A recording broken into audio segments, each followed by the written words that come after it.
Mr. Dion, I want to share with you a conversation I had yesterday with Brian Adamson that clearly exposed, dare I say, a weakness, a blind spot of mine. And I thought I'd get your thoughts on it. You ready for this? I am. Actually, I do the same thing. Bounce things off of other people to see what their reaction is sometime, to see if I'm missing something. And I kind of missed this from working at the CDL school. The owners would basically let me do anything. Once I was demoted all the way down to president of the company, if I could come at them and they played devil's advocate in every creative way that you could think, and they couldn't tear apart my theory because we can't see the blind spots. Once you Yeah. make a mistake, no idea why it does that. No, you're seeing that too, right? Yeah. You're Okay. not having a stroke. It's every time I Okay. do this, I think. I don't know. I give up. I give up. So let me share with you what happened. And so Brian Amson has been on the channel for about a year and a half. He's a tremendous investor, does out of state. I love speaking with him. And we had a private conversation, welcome back, blah, blah, blah. And he had just shared that he was just in Vegas where he did a podcast tour. He was on 4 different podcasts that people are in Vegas. I'm like, cool. If I was in Vegas, we could have got lunch, all the normal stuff. And where that conversation went is he hired somebody to get him booked on 20 podcasts, right? Let's just make up a number. Let's say he spent 10 grand. It wasn't 10 grand, but I'm just going to use that as a number.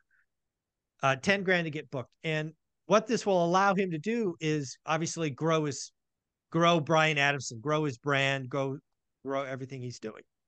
And he, at least in the Vegas event, he got on some pretty big shows. And it was really funny. I'm just going to be completely transparent. I went back to Brian in this conversation and said, "Hey, that big guy, maybe you can make a personal introduction." And I actually told him right after I said that, I said, "God damn it, I'm being cheap again." Right? Right in the same. I didn't even let him respond because I was basically leaning on his relationship to maybe open the door for me to get on something for free. I'm like, God, I'm doing it again. Um, and really where I was going with that, just this internal feeling is I don't invest in myself very much, right?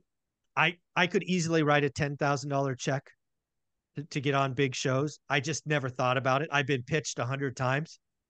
I just I'm comfortable doing the work.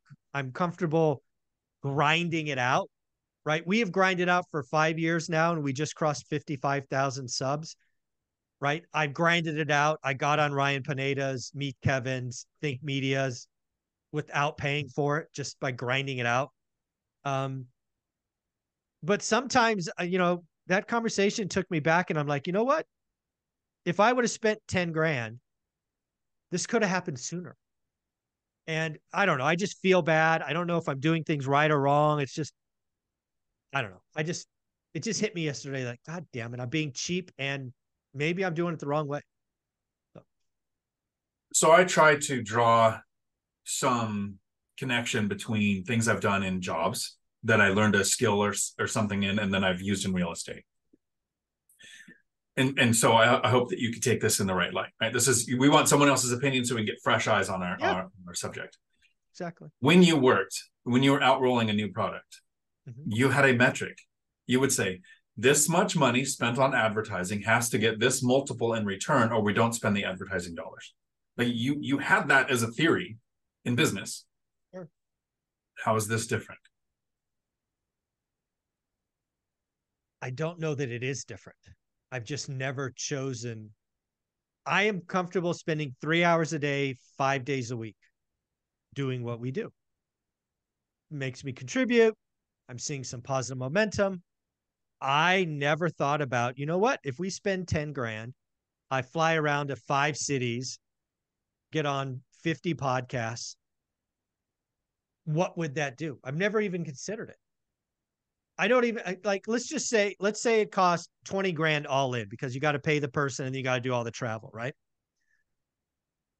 I've never even thought about what 20,000 would return. Would it be 1,000 subs? Would it do this? Would it do that? I, to our earlier conversation, I don't have a business. I don't think even today, I don't feel like an entrepreneur. I'm not chasing some conversion rate, some funnel, some blah, blah, blah. all that stuff happens by flipping accident. This is all accident at this point. Um, to me, if I did that, it would be like I have a job again. And at least as I sit here today, I don't want a job. I want to feel like I'm contributing. And the other thing is, if I did that, I would probably have to raise prices and do all these other things because that stuff's not cheap. Doing it this way with no, like I have one guy doing thumbnails now, but it's hundreds of dollars. You know, I guess that's the big answer is I don't want to feel like I have a job. So if you don't want it to feel like a job, you outsource. That's where the $10,000 to someone else, instead of Mike Zuber sitting down at night, sending out 100 emails, going to 100 platforms and applying to be on their thing and interacting in their comments and trying to get on their radar. That feels like a job. Mm-hmm. But so, and again, an analogy to where I worked.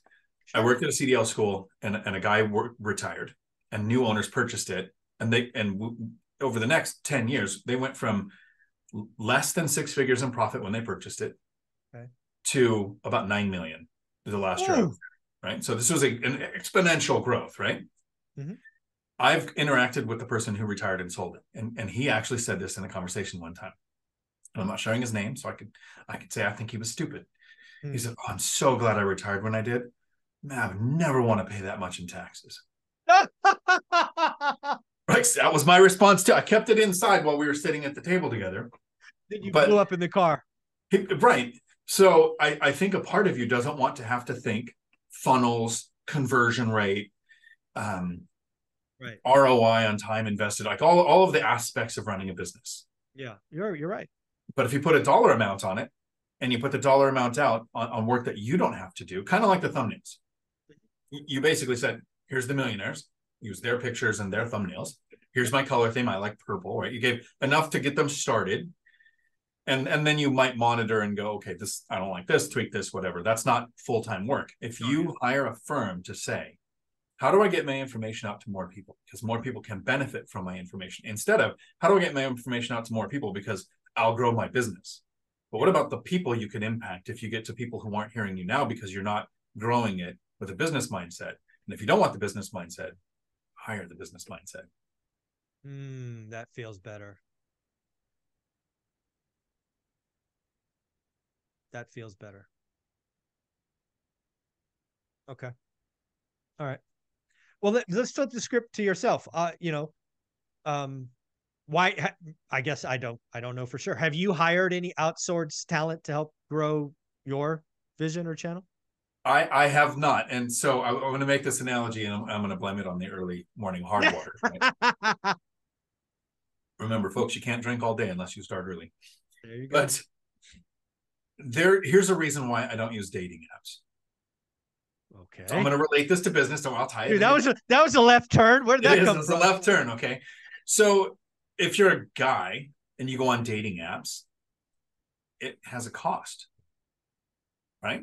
There are apps where if you're female, you get on there, there's no cost. If you get on there, you're a guy, there's a cost. You're going to a bar, there's ladies' night, right? There's not guys' night at bars. Dating apps are the same. There's a part of my brain that says, if you pay for a dating app, you are a professional dater. I don't want to do that. I don't want to spend money to date multiple people. That's a horrible type of person I don't want to be. Okay. So I don't use dating apps. When it comes to growing this, there was a long time in the beginning I didn't want to monetize the channel. I actually didn't want to turn advertisements on. And then I did the research and I found out, well, YouTube's a business and they make money based on how many ads they can put in your thing. So if you wanted to get to more people, you turn monetization. Yeah. So I do make $500-600 a month off my YouTube channel. But since YouTube also makes money, they share my content with more people. So I've hesitated on, I spent 10 grand to put together a course. I wanted the binder course out there for free. So you can learn how to get your tenants to ask you to raise the rent. It's at my Dion Talk website for free. I'm not charging for that. You could book time with me. I had to put a price on that so that I was eliminating people who were wasting both sides of time. Right.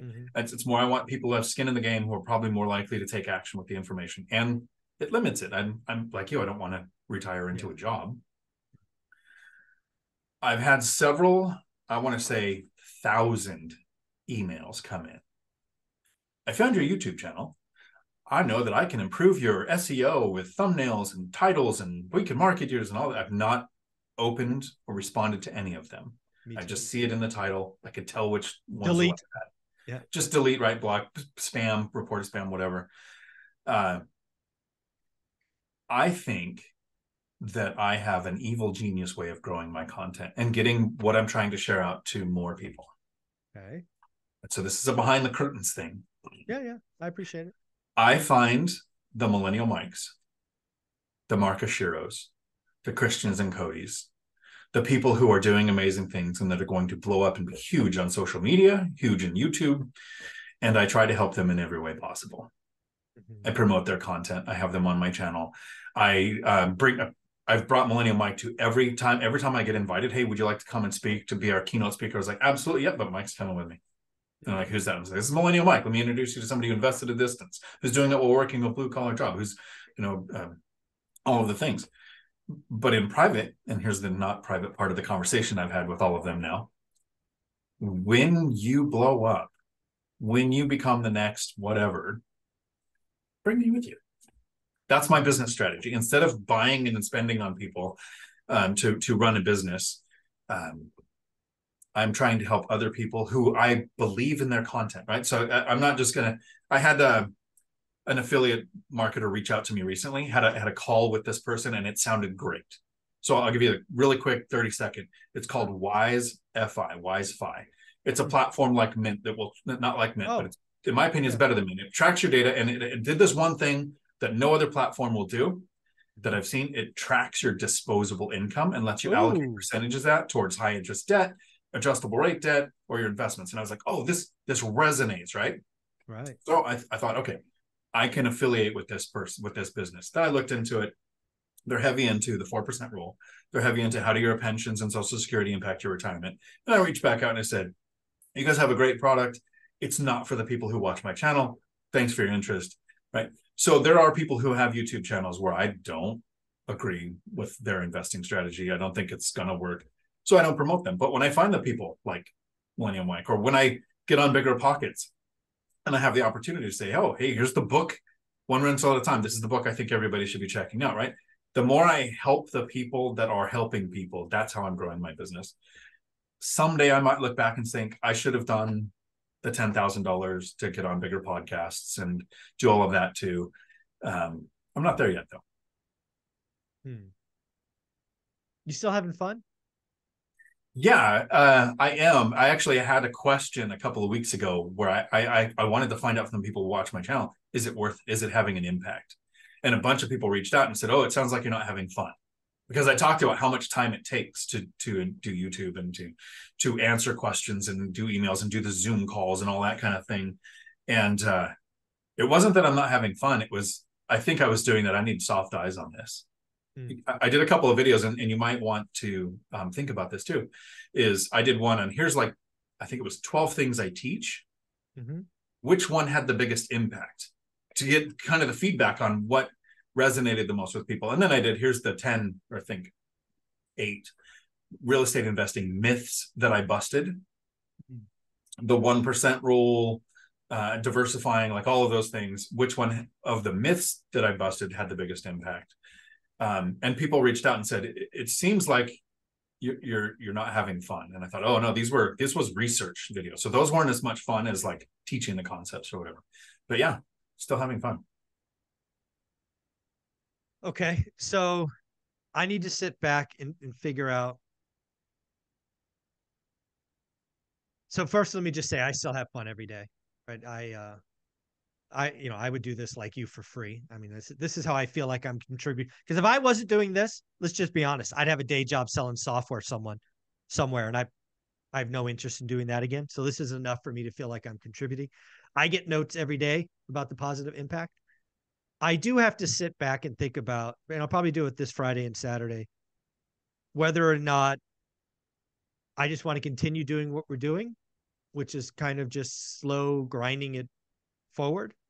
Or do I want to take a shot at outsourcing, get on 20 of the top 100 business podcasts?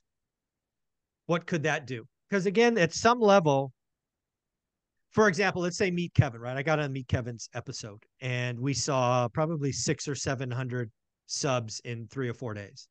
Now, for me on my channel, that's usually 3 or 4 weeks, and getting that done in 3 or 4 days, that was a nice ego stroke. No question. Um, Seeing my video on Think Media or Ryan Pineda's get 400,000 views, which is more than any of my videos have ever gotten, that was kind of cool. So I had to think about that. But I have long believed that what makes One Rental at a Time unique are the 12 millionaires that come back every week. And kind of like you, without ever saying it, my goal is to have those 12 become as big as me, and then collectively we're, monsters, right? Because so I have to go figure that out. But it is a weakness. Back to Brian Adams, it just hit me in the gut. I'm like, why am I so cheap? Why haven't I guess part of me looks at it as a shortcut, but sometimes shortcuts aren't bad. I'm just comfortable in the mud, grinding and pushing and slogging. And sometimes you get up, dust yourself off, and pay someone to jump 3 steps ahead. I don't know. Have I ever explained to you the puppy dog theory? Oh, no, I don't think so. No, it's okay. I'll be as brief as possible. No, you don't have to be brief, but just be kind. I have a feeling this was and honestly, from my heart, this is me trying to help you. So this is not me. Yeah. I'm not gonna be mean in any way. I know. And this was something we used with staff at the CDO school. So right now you have this kind of decision in front of you. Yep. And it's like if you want to get your kid a puppy. If you came to your kid and you said, "Hey, I've got you a puppy. You need to feed it every day. You need to take it for walks. You need to make sure that we get it to the vet on time. You need to track when that's happening. And eventually someday you're probably going to be there when we put it down." You think the kid's going to want the dog? But if you come in and you go, "Hey, here's a puppy, play with it. Let's see if you like it." Yeah. So I think part of your mind is, if I put $10,000 into this, the ROI on my time and expansion could be this, and I could do this with a business. And then my business grows and it becomes this other business I'm working. Instead of, what if you took a set amount of dollars, do some research to figure out what a fair amount for a 2 to 3 month cycle with one of these teams is, and say, okay, I'm going to put this money in there. I'm going to play with it. I'm going to do my thing every day. I'm going to show up and have fun. And I'm going to see what they can create. And in 2 to 3 months, I'll see if I like the puppy. Would you call that the puppy dog? Puppy dog theory. Don't explain all of the responsibilities. Yeah. Just say this is a short trial to see if we like it. I like it. That was very helpful. Dion, you are the teacher of the 4 Avengers. Where can people find you? Right here on YouTube, Dion Talk Financial Freedom, where I usually don't talk about putting puppies down. That's one of the hardest days of my life was that day. That day. Yeah. Ouch. All right. Ouch. Thanks, buddy.